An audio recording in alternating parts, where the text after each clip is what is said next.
श्री गोपाळ कृष्ण भगवान की जय। लीळा नंबर 445।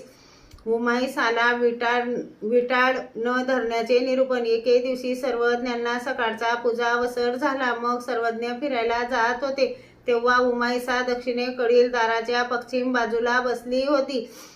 ती विटाळशी होती म्हणून लांबूनच सर्वज्ञांच्या श्रीचरणा लागली। सर्वज्ञांनी श्रीचरण समोर केला व श्रीचरणाचा अंगठा तिच्या कपाळाला लावला आणि ती संकोचली। सर्वज्ञ म्हणाले, हे काय बाई, आमच्या अंगठ्याला विटाळ केला?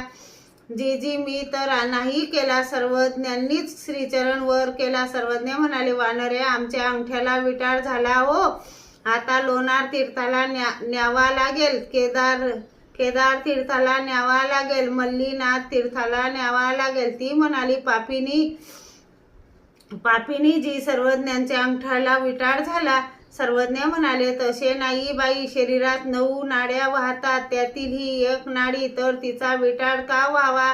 इतर नाडीचा विटाळ का न व्हावा? 9 नाड्यांचे मल, मूत्र, शेंबूड, डोळ्यातील चिपळ इत्यादी निघण्यासाठी 9 द्वारे आहेत, तसे हे एक स्त्री देहातले सत्वते द्वार आहे, त्यांचा विटाळ धरू नये, पण स्वच्छता ठेवावी। जर विटाळ धरला तर प्रेत देहाचे नरक होतात। उमाईसा म्हणाली, तर आजपासून विटाळ धरणार नाही जी। एकाच्या मताने ही लीळा देवळात शिरताना पूर्वेकडच्या दारात आसनावर बसून झाली। श्री गोपाळ कृष्ण भगवान की जय।